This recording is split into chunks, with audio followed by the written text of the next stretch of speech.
Hey there, inner peacemaker. Cassandra Kimball here with an episode for busy giving parents to learn another Christ-centered self-help tool. This is episode 22, Feelings When You Can't Help Your Kids with Everything, Your Board of Advisors and Teamwork. Less than 2 hours after I fell asleep last night, my 5-year-old came into my room and in a panicked voice, she woke me up to tell me there was a spider in her room. I calmly told her to show me where, and we looked for a while and we just could not find it. But she was in a real state of fear. Like I've seen her scared before, but this was just a real, just overall panic mode. And I tried all the tricks I have learned over time, including like ways that seemed to help her older siblings when they would get scared. So I tried empathy. Like, that is scary to have a spider in your room. I don't like spiders in my room either. I tried using, she has these little like pretend battery operated candles, and I was like, let's turn some of these on and see if that extra light, you can see really easily. It's not as scary. But her eyes were just like nervously darting across her room and her bed. And I tried asking her like specifically what she was scared of about a spider to see if I could get to like the root of the issue. I tried singing a song to her. I was like near the bed. We tried reading a book to just distract her and calm her down. We said some calming mantras. We prayed together. I was trying all this stuff that I knew. And then we tried a number of times, just like, let's just try to go back to sleep. And but she would just like keep coming back in my room one time to tell me, she's like, I found the spider again. We rushed back in her room and I was like, where? And she couldn't find it again. We go back to sleep. We try to go back to sleep, right? Neither of us fall asleep when we do this, but um there was one time I tried sitting in the hallway and she was so happy that I was like close by and she fell asleep. So I climbed back in my bed.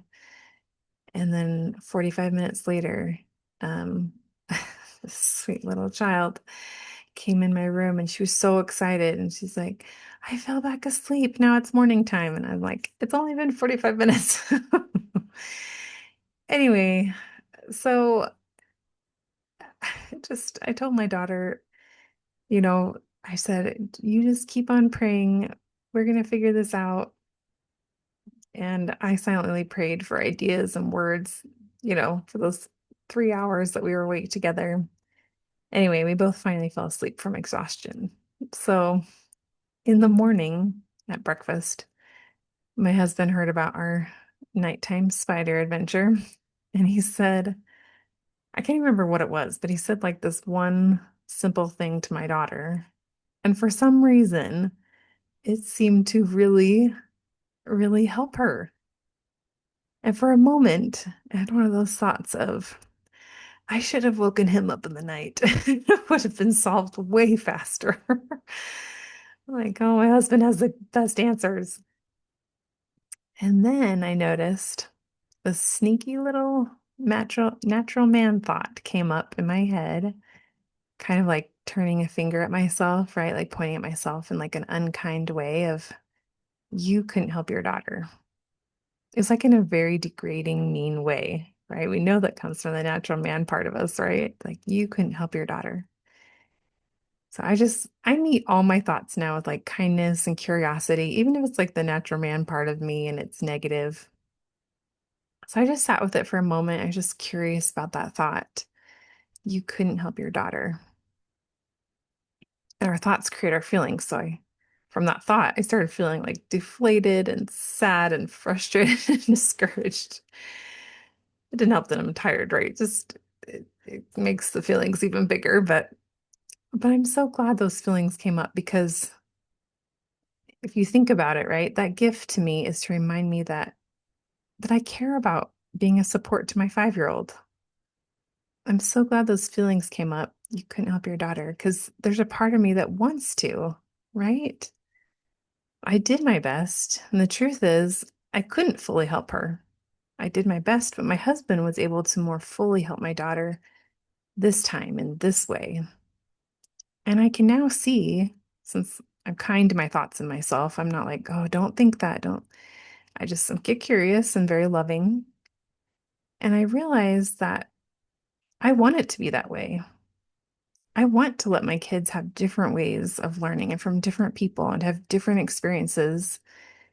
So for me to work as a team, that's what I want. I just want there to be times when I won't be able to help my daughter, my other two kids in the ways that maybe my husband can do it best in that time, or in other ways, maybe their church leaders can teach them something, or a friend, or a school teacher, or the bishop, or the prophet, or the spirit, right?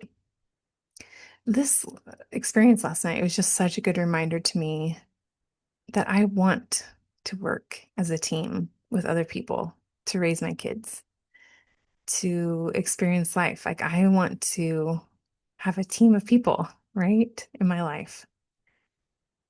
So, yes, I didn't help my daughter fully last night. She fell asleep still feeling a lot of fear, despite my best efforts. But I honor myself for trying for those 3 hours in the night. I love myself for it. And I also love that my husband was able to help her the next morning. So just what a blessing that we can help as a team, as spouses and word families and friends, and to just keep moving forward in life. This has made me reflect on my very first interview with my mission president. I remember being so nervous and excited, like a mix of different feelings, but it's my first interview with my mission president. And I only remember this one specific thought, and I wrote it down. And it applies to all of us. That's why I'm sharing it. It's not just for me, but he said, this is my president Teixeira. He said, by the end of your mission, Sister Christensen, that was my maiden name, you will have become a little bit of many different people. You will have become a little bit of many different people. That sparked something inside of me to sincerely strive to be humble, to be on the lookout for like what other people could teach me. And I started to document in the front. There's these blank pages in the Book of Mormon, just a couple blank pages. And so my Portuguese Book of Mormon that I had with me on my mission, I started writing down the names of different people that taught me things that I just like, I don't want to forget that. And I just recently, today, writing this podcast, I was like, I'm going to relook at that. So I opened it up and it's kind of fun to look through that again. My list included like a certain bishop in one of the areas. One of them was like a ward mission leader that I just admired. Some of the elders that were just like spiritual giants to me, were examples to me. Specific people in the wards, a few of the wards that I served in, and I'd eat lunch with them and they taught me by their examples. Specific things that I learned like from companions, either the way that they taught. One, I wrote down something I do not want to do. And that's okay, right? We learn sometimes from the negative too. Um, but like phrases that certain people used. I love that my mission president, every time he ended a conversation with us individually, he always would say it's something to the effect of like, it's always nice talking with you. Just something like really kind like that. Um, Sorry, I don't have it in front of me. I don't know the exact phrasing, but I just thought it was such a sweet way to end talking to somebody else. So I have learned from my mission, that's when I first started, I feel like started learning that I can become little bits of so many different people. And I share this because I think it was good counsel for our life, right? I know it was a needed reminder to me today. So like by the end of your life mission or the end of a season of life or whatever it is for you, that you too will become a little bit of many different people. And I think this is a fun way to live anyway, that we're going to just keep learning from all kinds of people. Um, and I notice I sometimes have some initial big feelings, like this morning at breakfast. Like, I couldn't do that for my daughter, right? I couldn't help her with her little spider incident. No amount of comfort and parenting tools were working in the middle of the night for me to give my daughter what she needed. But there was another person, my husband, was just the right person for her, right? So I was thinking of like other examples in my life. My husband has taught my son a number of basketball drills because they both like basketball and of like ways to perform better. Yeah, but now we pay for my son to be taught by others just to continue learning more things. Because my husband's like, I've taught him all the things I know. So, and that's just like my mom. She first taught me piano, and then we moved on to when I kept progressing in piano, then we had piano teachers, right? I remember coaching a young mom. I coached her for a number of months, just one-on-one coaching, and I felt like I really helped her with her anxiety and her desire to take care of herself. And I remember one day she told me that she got a therapist, and in addition to like my coaching, and she said how much this new lady was helping her. And I remember initially, like on the surface in front of her, I was like, I'm so happy for you. That's awesome. But I could tell I had some big feelings that were coming up inside. And like as an inner peacemaker coach, right? Like I'm I'm getting really better now, like being still with the emotion because I could tell I was starting to get a little deflated and belittling my own efforts. Again, like that you couldn't help her enough, or she had to go to another person since I'm not helping her well enough, or someone else can do it better, right? Like those kind of thoughts were coming up. So again, I don't belittle my thoughts or feelings anymore. I just observed it with curiosity. Like, isn't that interesting? Those thoughts are coming up. That's so interesting that I want to help her so much. It's a beautiful thing. And I've done so much work with that young mom, right? She's progressed. And I guess I can't help her anymore. So it's a beautiful thing that she has this therapist that is helping her. What an awesome thing that we can work as a team. So the kind part of me can just say, thank you so much for all of your effort. I'm proud of myself for all the time and energy and love that I put into coaching her. And now I don't need to do everyone else's job, right? I did an awesome part, and now this other lady can do an awesome part. Um, so yeah, let me see this next part here. I wrote some months ago, a newer friend of mine told me that she has an intentional board of advisors, I'm putting that quotation marks, board of advisors in her life. I had not thought about this idea before, so she wanted to explain it a little bit that only a certain number of people or a certain group of people she lets to be in her inner circle of influence in her life, people that influence her the most. And it's interesting because I later found this exact idea from a book called The Compound Effect by Darren Hardy. My husband encouraged me to read it, and he got the book for me because he knows I love paper copies of books. He listens to all books, so he got me a paper copy. So awesome. But this is what he says in part, and I know I've quoted him before, so I'm wondering if I'm quoting the exact same thing, but if so, it's good. So he said, in this section called Develop Your Own Personal Board of Advisors. He says, as part of my plan to be wiser, more strategic, operate more effectively, and expand the time I have with high minded leaders, I developed a board of advisors in my personal life. I hand selected a dozen people because of their areas of expertise, creative thinking ability, and or my great respect for who they are. And then he goes on to say what he does. He says, once a week, I reach out to a few of them and solicit ideas. I run thoughts by them. I ask for feedback and input. And he says, who should be on your personal board of advisors? Seek out positive people who have achieved the success you want to create in your own life. I just thought that was great advice. Um, Earlier in the chapter, he talks about reflecting on who is influencing you in your inner circle. And this is the part I believe I've already shared, but here it is again. So he says, social psychologist Dr. David McClelland of Harvard says your reference group determines as much as 95% of your success or failure in life.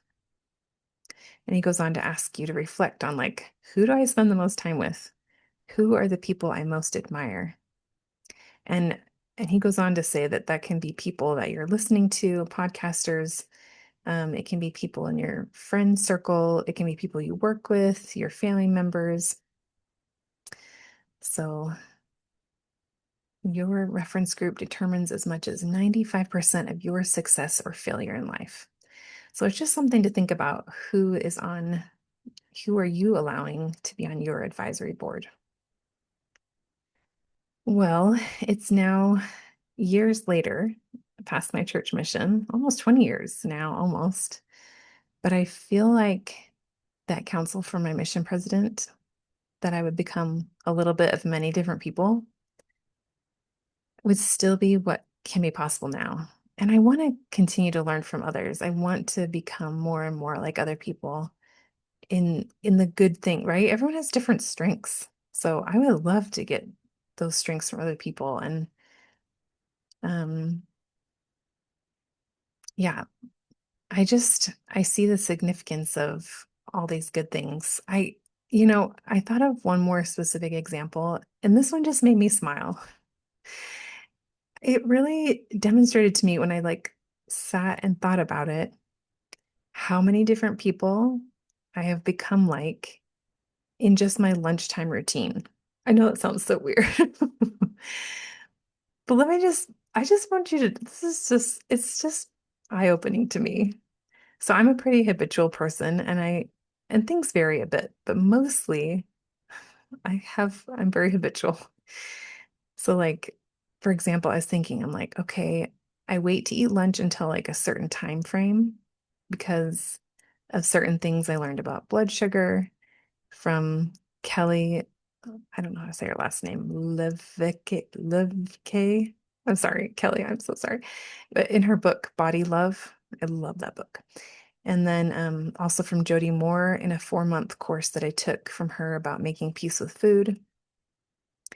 So that's like the timing I eat is because those two ladies, I say a prayer over the food because my mom taught me to do that.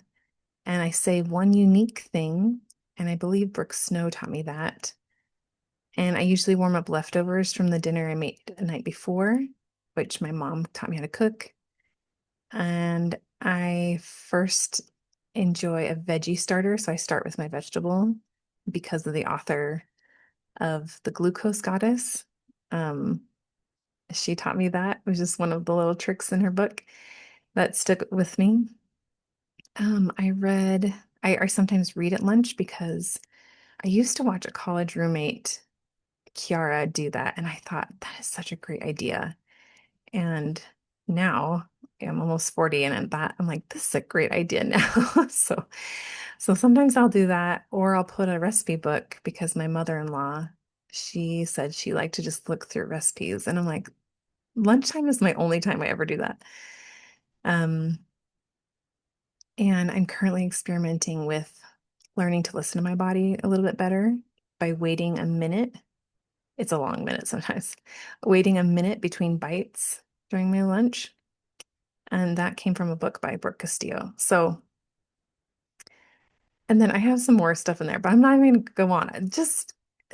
That's just an example of my lunchtime routine. Do you see what I mean though? Like a number of different authors and people have influenced me in small and significant ways to create a lunchtime routine that it resonates with me. It feels so good to me. It's nourishing to me. I feel so taken care of when I do these different things. And it sounds like a lot, but it's just part of what I do now. But I learn these things from different people. I'm so grateful to be able to learn from others.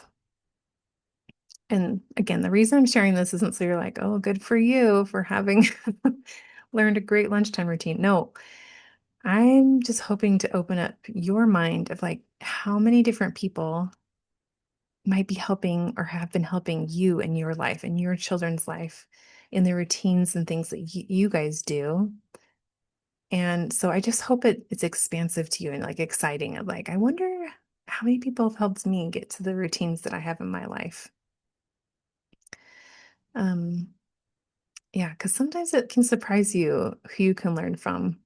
I know one of my younger brothers shared that he learned some, I'm putting this quotation marks, life-changing things from his mission president specifically. And I remember when he told our mom, like these specific things he learned, she started to cry, sweet mom.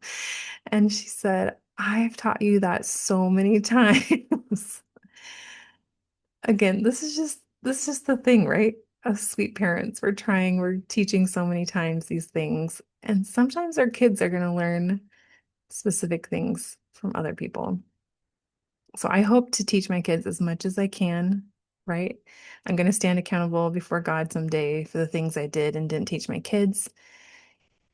But I know that some things are simply not going to click or stick until it's time for them, right? Because they're learning line upon line, just like we are. Um, so yeah, I know I had some big feelings come up 2 days ago and my kid just started school. And my 8-year-old, she was a little nervous and like holding my hand at the beginning when we were walking up to the school. And then she saw a friend and she's like, okay, see you later, mom. And part of me was like, oh, she doesn't need me to help her find where her classroom is. And she doesn't need me in certain ways anymore. So just more big feelings. And again, right, we're just so grateful for those big feelings that come up. Just means that we care and we love our kids. It's a beautiful thing. And now we're so excited that like my daughter bounced off with another friend. Like she just like had so much fun. I think they were literally skipping to their class. So I'm just so grateful, right, that she can go off now and do things on her own and be independent in certain ways, right? Um, I'm so grateful we can reflect on our personal board of advisors to see if we really want those main people in that group that influence us so much in our lives. I hope you find great and encouraging friends and podcasters and books and family members that can positively add to you and your kids' board of advisors. I hope one of them will always be God. I know He would love to be one of the most influential members in that group for you and your kids.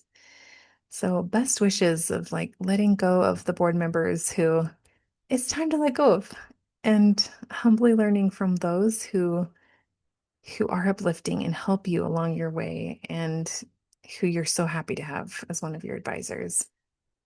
So, you are an internal peacemaker who is grateful to work with so many different teams to help others, including your kids. You got this. If I can ever support you more, I created a website with other resources for you at crayobalance.com. Take care.